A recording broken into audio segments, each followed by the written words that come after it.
For many years, an ordinary woodcutter named Vincent lived in the woods and did the routine work of a lumberjack.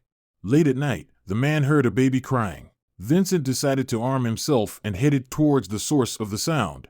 Turns out that a lumberjack and his wife named Olin had been unable to have children for a long time. When the man found a baby boy, Vincent said affirmatively that he would be their child. After the appearance of the mysterious child, the nearby village ended a prolonged drought and experienced heavy rains that provided food and drinking water for the inhabitants. More than 12 years have passed. A little wizard named Sharon has grown up and learned to read. The main character's favorite occupation is studying magic and reading books. Vincent decides to take his son to the big city to have some fun.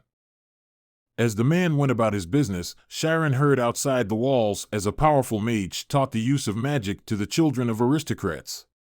The boy ventured to listen to the monologue of the teacher named Merc, and after a while, the mage realized that they were being watched. An elderly man offers to give the protagonist a lesson and tells him about magic and a magical skill called state of mind.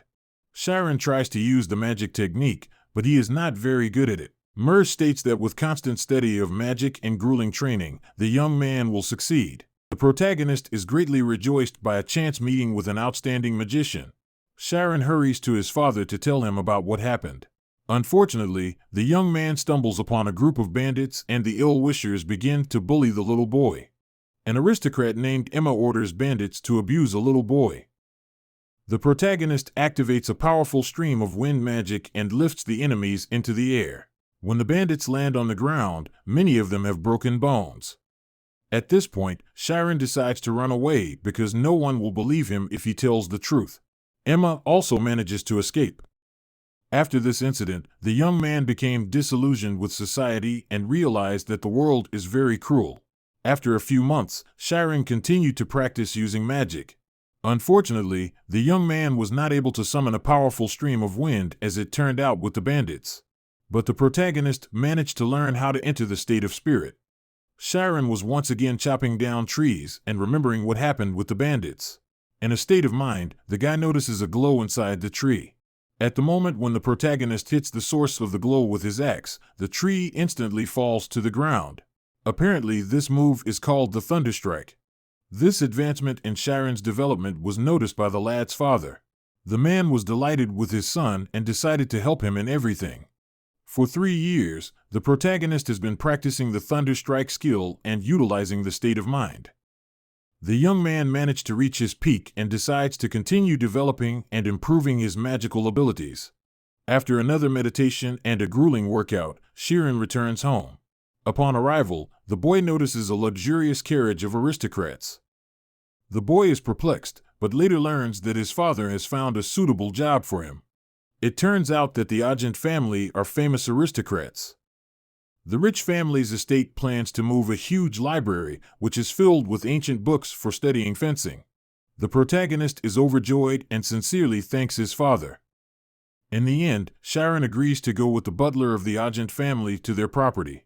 A young man will have to live on an aristocrat's estate for 2 years and sort through the books in the old library. Upon arrival at the Argent family's estate, the protagonist is given instructions and a happy Sharon safely embarks on the arduous task at hand.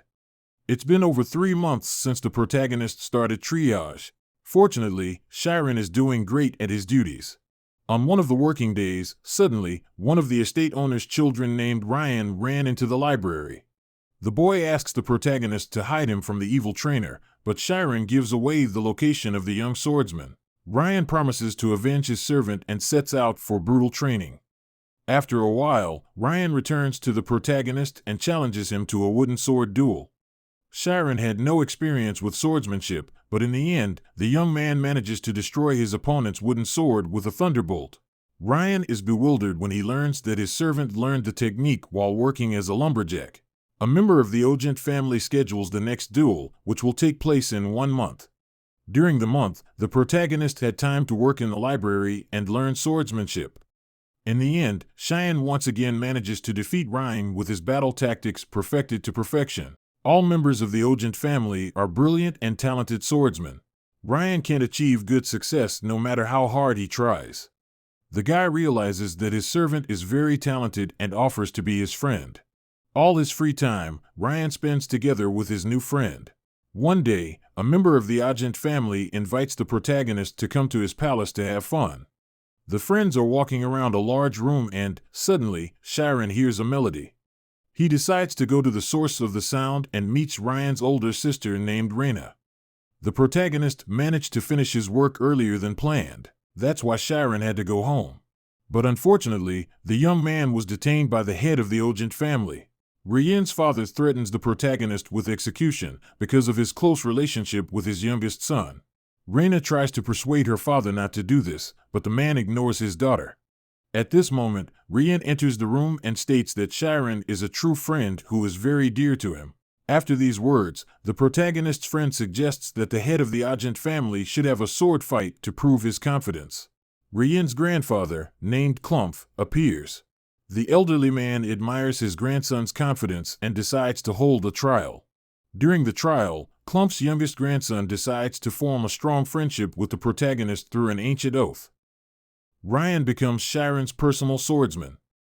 The Agent family realizes that this tradition of swordsmen cannot be broken, so they decide to accept the protagonist into their family of aristocrats. After a while, the main character's parents arrive at the estate of an influential family. Sharon meets his family for the first time in a year and a half. The young man tells what has happened and waits for a positive response from his father.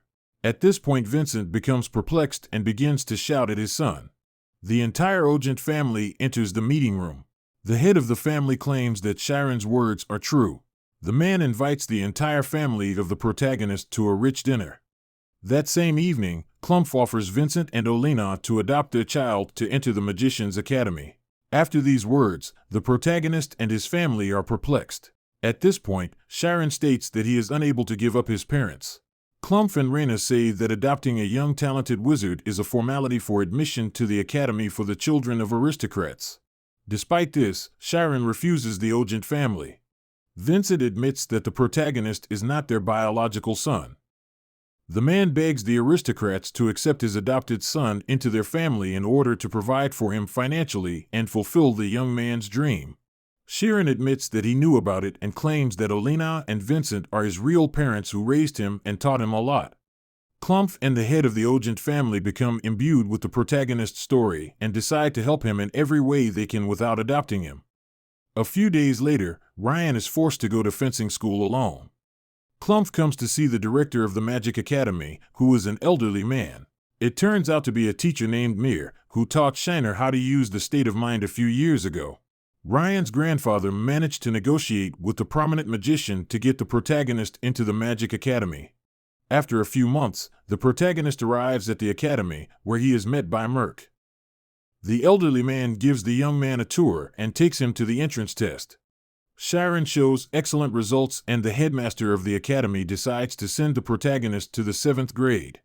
The main character goes to a general lecture for grades 7 to 4 at the Academy of Magic.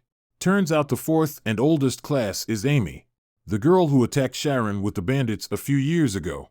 After a few minutes, the girl recognizes the young man and is shocked by the memories of his magical abilities. It turns out that the girl is afraid that the protagonist will tell the whole school about her dark past. The girl has been hiding for a long time that she communicates with street thugs. The main character is called to show magical defense skills.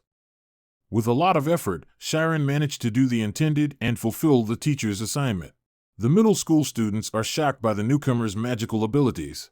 After seeing this, Emma decides to get close to the protagonist in order not to lose her reputation. After finishing another school day, Sharon went home to continue studying a new book. Suddenly, the protagonist is attacked by a stranger and with the help of air magic they fly deep into the forest. It turns out that it was Amy who grabbed the young man to discuss what happened more than 5 years ago. The protagonist wants the girl to apologize, but because of her character, Amy begins to resent him. The girl does not trust the young man and begins to manipulate him. She orders the protagonist every morning to bring her coffee and perform small errands, otherwise he will tell everyone that the guy is a peasant. Sharon has nothing to do but obey the self-serving girl and fulfill her requests. The next day, the main character brings coffee for Amy. All the surrounding middle schoolers were surprised by the act of the outstanding freshman. Amy was pleased with her act and realized that no one would believe him now, no matter what the rookie, who was manipulated by the girl, would say. Sharon becomes enraged, but tries with all her might not to show it. For 10 days, the main character brought coffee to a young girl. The middle school students watched this and thought that Sharon was in love with Amy. This time, the girl roughly tossed the glass aside and ordered the protagonist not to come near her again. At this moment, the young man realized that he no longer needed to follow the evil girl's orders. The next day, suddenly, Amy's friend approaches the protagonist and hands him a note, which says that Amy has gone to save Sharon from the villains. The girl claims to have found this note.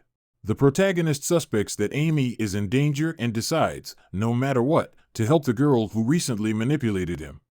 Sharon manages to find the injured girl, who were captured by local students who were jealous of the girl. With the help of newly learned abilities and the ability to use magic professionally, the protagonist manages to disarm all the villains and save Amy. The girl learns that Sharon called the teachers to help save Amy. After that, she begins to strongly scold the young man and claims that their secret may be revealed. One of the envious people named Jake overhears the conversation of the schoolchildren. At this moment, strict teachers appear on the scene and Amy realizes that big trouble awaits them. Jake tries to make the protagonist and Amy look guilty, but the teachers know that the student is lying. The guy was forced to apologize to the affected students. He is very angry with Amy and believes that when he manages to solve the mystery of the girl with red hair and Sharon, the whole town will know about it. The teacher, who uses ice magic, punishes the disgruntled students and reminds them how to behave properly in educational institutions. At the end of the school day, Sharon and Amy interrogate the teacher to find out what happened. The teachers want to know why the protagonist went alone to rescue Amy. At that moment, suddenly, the girl announces that she and the protagonist are in a love relationship. After a while, Sharon's abilities deteriorated noticeably. A teacher named Sina, who constantly follows the development of the protagonist, is perplexed. At this moment, a student named Maria enters her office.